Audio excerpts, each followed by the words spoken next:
வணக்கம். ட்ரிபிள் அகாடமியிலிருந்து ஜோதிட ஆஸ்பதி வரதராஜன். இன்று நான் பார்க்க இருக்கும் தலைப்பு சந்திரன் சகாப்தம் கூறும் சந்திர புராணம். நம்ம சேனலை சப்ஸ்கிரைப் பண்ணாதவங்க சப்ஸ்கிரைப் பண்ணுங்க. அப்பதான் அவருடைய பதிவுலாம் வரிசையாக வரும். பார்த்து பயணலாம். ஜோதிடத்தை எளிமையாக படிக்க உணர்ந்து கொள்ள 9788250439 இந்த நம்பருக்கு கால் பண்ணுங்க. Central government approved 1 year diploma in astrology basis admission நடைபெறுகிறது. எளிமையாக ஜோதிடத்தை புரிந்து கொள்ளலாம். இப்போ வாங்க தலைப்புக்குள்ள போகலாம். சந்திரன் சகாப்தம் கூறும் சந்திர புராணம். 7 முதல் ரிஷிகளில் ஒருவரான அத்திரி முனிவருக்கும் கற்பரஷி அனுசியாவிற்கும் பிறந்த மூவருள் சோமன் என்பவன் ஒருவன். அவனே நவ கோள்களுள் ஒரு கோளான சந்திரன். சூரியனை முதல்வனாக வைத்து உண்டானது போல சந்திரனை முதல்வனாக வைத்தும் அரசகுலம் உண்டாகி உள்ளது. அது சந்திரகுலம் எனப்படும். அதில் வந்த மன்னர் சந்திரகுல மன்னர் பரம்பரை எனப்படுவர். மகாபாரதம் கூறும் பாண்டவர் இக்குல அரசரே. தமிழ்நாட்டில் பாண்டியன் சந்திரகுலர் மன்னர் எனப்படுவர். சந்தனு முதல் உண்டான மன்னர்களும் வசுதேவர் ஸ்ரீகிருஷ்ணர் முதலானோரும் ராஜபுத்திர வம்சமும் சந்திரகுல மன்னர்களே. பரமாத்மாவின் பெயரையே சோமன் என கொண்டிருந்த சந்திரன் ஸ்ரீமத் நாராயணனை தவம் செய்து கண்டு வரம் பெற்று சிறந்த அழகையும் ஆற்றலையும் பெற்றான். அவனுடைய அழகால் கவரப்பட்ட தட்சனுடைய பெண்கள் 27 பேரும் சந்திரனை திருமணம் செய்து கொண்டனர். 27 பெண்கள் என்பவர் நட்சத்திரங்களே. எண்ண முடியா கணக்கில் அடங்காத நட்சத்திரங்கள் இருந்தாலும் முடிவான எண் 9 வரக்கூடிய 27 எண்ணால் எல்லாரும் குறிப்பிடப்படுவதாகவோ இந்த சூரிய குடும்பத்தில் உள்ளவை 27 என்பதாலோ 27 நட்சத்திரங்களை பெண்களாக தட்சனுக்கு சொல்லியிருப்பதாக கொள்ளலாம். அவன் செய்த ராஜசூய யாகத்திற்கு வந்திருந்த குருவின் மனைவி தாரையுடனும் சந்திரன் நட்பு கொண்டு விட்டான். அவள் கருவுற்றாள். பிற தேவர்கள் வருந்தினர். இதனால் சிவபிரானுடன் சந்திரன் போரிடும்படி ஆயிற்று. இருவரும் சம பலத்துடன் போர் செய்தனர். அவன் ரோஹிணி கார்த்திகை என்ற 2 பெண்களைத் தவிர மீதி 25 தட்சன் பெண்களிடம் பிரியமாக இல்லை. இதை 25 பேரும் தந்தையிடம் புகார் செய்தனர். அதனால் கோபம் கொண்ட தட்ச பிரஜாபதி சந்திரனை உன் கலைகள் நாள் ஒன்றுக்கு 1 வீதம் குறைந்து போகட்டும் என்று சபித்து விட்டார். ஆகவே தன் கலைகள் குறையவே சண்டையை நிறுத்திய சந்திரன் சிவனை பணிந்தான். என் சாபத்தை போக்கி உதவுங்கள் என்று கேட்டான். அது தட்சன் சாபம், நீக்க முடியாது. ஆனால் 4 கலைகள் தினம் ஒன்றாக குறைந்தாலும் 15வது கலை என் தலையில் இருக்கும். அமாவாசையிலிருந்து மீண்டும் தினம் 1 வீதம் வளர்ந்து நீ முழு நிலவாக ஆவாய் என்று அருளினார். சந்திரன் தாரையை கொண்டு போய் குருவிடம் விட்டான். அவரிடமே அவன் வித்தை பல கற்றிருந்தான். அவள் குழந்தை பெற்றாள். அது மிக மிக அழகுடனும் அறிவுடனும் இருந்தது. அதுவே புதன். தாரையை மன்னித்து ஏற்ற குரு புதனை சந்திரனிடமே ஒப்படைத்து விட்டார். கிருத்திகையும் ரோகிணியும் அவனை வளர்த்து வந்தனர். சிவன் அருளால் நவக்கிரக அதிபதியான சந்திரன் இருக்கும் இடமே ராசியாக கருதப்படுகிறது. 12 வீடுகளிலும் அஸ்வினி முதல் ரேவதி வரை தினமும் ஒரு நட்சத்திரம் என கூடி வருகிறான். கிருத்திகையில் கூடும்போது அதை முருகனுக்கு ஏற்ற நாளாக சொல்லுகின்றனர். இது புதனை முருகன் என நினைக்க இடம் தருகிறது. விஞ்ஞானப்படி சந்திரன் பூமியை சுற்றி வரும் ஒரு துணைக்கோளை சந்திரன் சூரியனிடம் இருந்து பெற்ற ஒளியை பிரதிபலிக்கிறதால் இது ஒளிர்கிறது. பூமிக்கு அருகில் உள்ள கோள் இது 3,84,000 கிலோமீட்டர் தொலைவில் உள்ளது. 27 நாட்களில் பூமியை ஒரு தடவை சுற்றுகிறது. இதன் விட்டம் 3,476 கிலோமீட்டர். சூரியனை சந்திரன் மறைக்கும் போது சூரிய கிரகணமும் பூமியின் நிழல் சந்திரன் மேல் விழும்போது சந்திர கிரகணமும் நிகழ்கிறது. அமாவாசையில் சூரிய கிரகணமும் பௌர்ணமியில் சந்திர கிரகணமும் நடக்கிறது. பூமியை விட மிகவும் எடை குறைவானதால் இதன் இழுப்பு ஆற்றல் குறைவு. இது ஒளி குறைந்து மறைவதும் ஒளி நிறைந்து முழுசாக வருவதும் தெய்வதுமாகவும் வளர்வதுவாகவும் கூறப்படும். இது ஜல அம்சம் என்பர். உலகில் பருவங்களையும் உணவு பயிர்களையும் உண்டாக்குவது சந்திரன். சுடாத அக்னியாக இரவில் உலக விளக்காக சந்திரன் இருக்கிறது. ஜோதிடத்தில் சந்திரன். சந்திரனின் பிற பெயர்கள் பக்கன், பக்கிரன், பேதகன், மேதகன், தாய், மதிரன், பாரி, தேதி, ஆளன், புரணி, நண்டு, சங்கலன், சங்கையன், பத்திரன், செச்சை, இறுதி, சோவன், சோமன், இந்தன், அந்திரி, தன்னவன், அரிசிவன், சாந்தன், என்பனவற்றுடன் நிலவு மதியம் கூட பெயர்களாம். சந்திரனே மனத்திற்கு அதிபதி. இவனுடைய பலம் இல்லாமல் வாழ்க்கை தரம் உயராது. சந்திரன் நிற்கும் ராசியை வைத்தே ஜோதிட பலனும் கோச்சார பலனும் கூறப்படும். சந்திரனுக்கும் சூரியனுக்கும் ஒரே வீடே உண்டு, பகை வீடு என்று இல்லை. ரிஷபம் உச்சம், கடகம் ஆட்சி, விருச்சிகம் நீசம். வைசிய குலத்தவன், ஆதித்திரேய கோத்திரம், யோக மனத்தை இதனாலேயே தருகிறவன். சந்திரன் உடையவை பெண் கிரகம், சாத்வீக குணத்தவன், ஆனால் சந்தேகம் உண்டு. வெள்ளை நிறத்தவன், முத்துதான் ரத்தினம். வாகனம் நரி, அக்கினி பூதம், லூனார் என்பது சந்திரனே. ஆகவே கற்பனை வேகம் அதிகம் உள்ள மனம் தருபவன். காமமும் அச்சமும் தன்மையாகும். அம்மாவின் நலம் பாதிப்பவன், அதாவது தாய்ப்பாசமும் தாய்க்கு கண்டமும் வியாதியும் வர காரணம் ஆனவன். இதனால் மாதுருகாரகன் ஆவான்.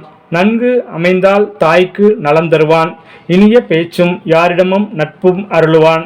சூரியன் ராஜா எனில் சந்திரன் ராணி. சூரியன் உயிர் எனில் சந்திரன் உடல். வளர்பிறை சந்திரனே நலம் தருவான். வளர்பிறையே சுபன். தானியம், பச்சரிசி, உலோகம், ஈயம். கிழமை திங்கள், இதுவும் ஒரு கண்ணுள்ள நாளே. சமித்து முற்கண்குச்சி. உடலில் மூளை. ஆணுக்கு இடது பக்கம், வயிறு நெஞ்சு. பெண்களுக்கு வலப்பக்கம். ஆதிக்கம் உள்ளவன். வாகனம் முத்து விமானம். நோய் கிரகம் சரியாக அமையாவிடில் நீரில் ஆபத்து உண்டாகும். ஜலதோஷம், நுரையீரல் தொடர்பான ஆஸ்துமா, சுவாச கோளாறு, இருமல், வயிற்று வலி, காலரா, காக்கை வலிப்பு, மனவியாதி, மூளைக்கோளாறு தரக்கூடியவன். பாலுறவு சம்பந்தப்பட்ட வியாதிகளும் சர்க்கரை நோயும் தருவான். வாசம் செய்யும் இடம் குளியல் அறை, நீர் தொட்டி, நீர் பிரியும் ஜலதாரைகளில் வாசம் செய்வான். தோற்றம் அழகான பல்வரிசை, உருண்டையான முகம், அடர்த்தியான கூந்தலும் புருவங்களும் இருக்கும். கனத்த கை கால்கள், பாதங்கள், சிறிய தோள்கள் அமைந்திருக்கும். அதிக உயரமின்றி பருத்து உடல் இருக்கும். மாநிறக்காரர்கள். மற்ற கிரக அமைப்பால் மாறலாம். தொழில் வாதமிடும் வக்கீல் தொழில், திரவ தொடர்பான தொழில்கள், ரசாயன தொழில்கள், ஆராய்ச்சி, புகைப்பட தொழில், திரைப்பட இயக்குனர் வேலை, கதாசிரியர், பத்திரிகை ஆசிரியர் வேலை செய்பவர், வாகன ஓட்டுநர், முத்து குளிப்போர், கப்பல் மாலுமி, படகோட்டி, மீன்பிடிப்போர், மீன் ஏற்றுமதி செய்வோர், நீரை அடைத்து விற்போர், வீட்டு வேலை செய்வோர், பால் வியாபாரம் செய்வோர். சந்திரன் ஆதிக்கமுள்ளவரே. விவசாயம், தோட்டக்கலை, அலங்கார செடி வைத்து பராமரித்தல், பாடுதல், கவிதை ஏற்றுதல், புரட்சி செய்தல் கூட சந்திரன் தரும் வேலைகளே. அறிவு, துணிவு, நிலையான வீடு, கட்டடம், நிலம் முதலிய சொத்து, மனக்கட்டுப்பாடு, உணர்வுவசப்படுதல், செல்வம், கடற்பயணம், பெயர் பிரபலமாதல், புகழ், அழகு அமைதல், அரசின் உதவி, மரியாதை, நல்ல தூக்கம், இன ராசி எல்லாம் சந்திரனால் அருளப்படுகிறவையே. மேலும் குழந்தைகளை பார்த்து கொள்வோர், நர்சுகள், மருத்துவரும் சந்திரன் ஆளுமைக்கு உட்பட்டவரே. சந்திரன் 2ஆம் எண் 6, 8, 4, 7 எண்களின் பகையாக சொல்லப்படுகிறான். ஆனாலும் 4ம் 7ம் விவாதம் சச்சரவை உண்டாக்கினாலும் நலம் தருபவையே. நட்பும் தகராறும் சேர்ந்தே இருக்கும். சந்திரன் துலாம், விருச்சிகம், மீன ராசிகளுக்கு சுபன் என்பதை வைத்து அந்த ராசிய அதிபதிகளான சுக்கிரன், செவ்வாய், குருவிற்கு சுபன் என்பதால் 6, 9, 3 எண்களுக்கு பொருந்தி நலம் செய்வான் என்பர்.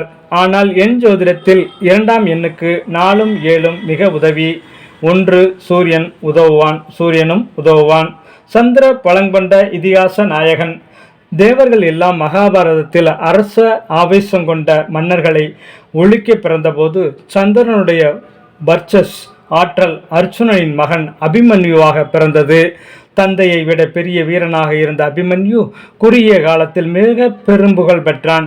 துரோணாச்சாரியார் வகுத்த பத்மவியூகத்தை உடைத்து கொண்டு உள்ளே தனியே நுழைந்து கர்ணன், துரியோதனன், துரோணர், சகுனி, ஜெயத்ரதன், சுந்தமா என்ற அதிரதர்கள் பலரை ஒரே சமயத்தில் எதிர்த்து போரிட்டான். அவர்கள் மகன்கள் பலரை கொன்றான். நடந்தது இதுதான். தருமரை பிடிக்க கௌரவர் நினைத்தனர். தந்திரமாக ஒரு 50 மன்னர்களால் காண்டிபத்தை பழித்த அவர்களை துரத்திய அர்ஜுனன் வெகு தூரம் தனியே இழுத்துச் செல்லப்பட்டான். கிருஷ்ணர் ரதமோட்டியவாறு அவனுக்கு உதவியாக சென்று விட்டார்.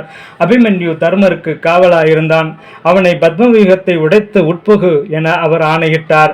உத்தரவு பெரியப்பா ஆனால் எனக்கு உடைத்து உட்புகத் தெரியுமே தவிர வெளிவரத் தெரியாது என்றான்.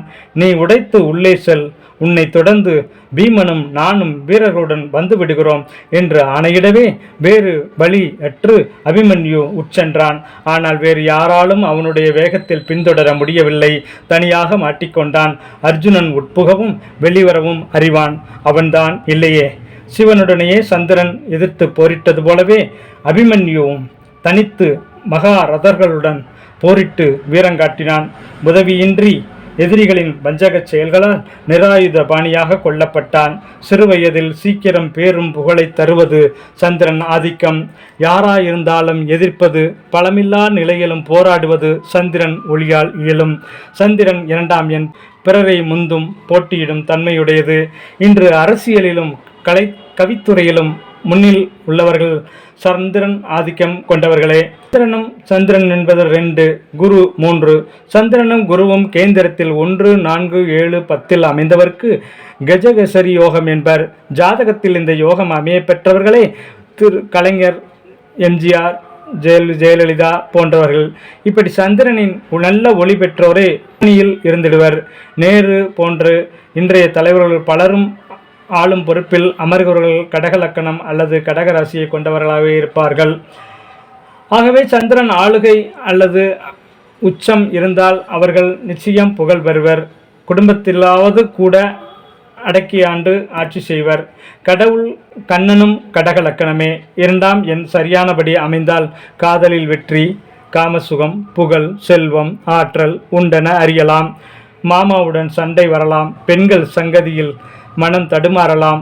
மனம் உற்சாகம் முறுவதும் சோர்ந்து விழுவதும் உண்டு. ஆத்திரம் பொங்க அதிகாரம் செலுத்தினால் அழிய நேரும். ஹிட்லர் போல. சாந்தம், சாத்வீக குணமும் சந்திரன் நன்கு அமைந்த காந்தியடிகளுக்கு இருந்தது. மகான் ஆனார். கடவுள் பக்தி, தவம், கலை தேர்ச்சியும் உண்டாகும். மனைவியால் தொல்லையும் உண்டு. மதிப்பும் அதிகாரமும் உள்ள உயர் பதவியும் கிட்டும். சந்திரன் பகவானிடம் என் வச்சஸை பிரிந்து அதிகாலம் இருக்க முடியாது என்று கேட்டுக்கொண்டதாலே அபிமன்யு சிறுவயதில் மரணமடைந்து சந்திரனை போய் சேர்ந்தான். சந்திரன் சகாப்தம் கூறும் சந்திர புராணம் பற்றி தெரிந்து கொண்டீர்களா? தங்களுடைய ஜாதகங்களில் சந்திரன் எந்த வகையில் எந்த கட்டங்களில் இருக்கிறார் என்பதை பார்த்து கொண்டு, தங்களுக்கு சந்திரன் எந்த வகையில் ஆதிக்கம் செலுத்துகிறார் என்பதை பார்த்து கொண்டு அதற்கேற்றமாறு தங்களுடைய வாழ்க்கைகளை தெரிந்து கொண்டு வாழுங்கள். ஆரோக்கியமாக இருங்கள், ஆனந்தமாக வாழுங்கள். வாழ்க வளமுடன், வாழிய பல்லாண்டு. நன்றி.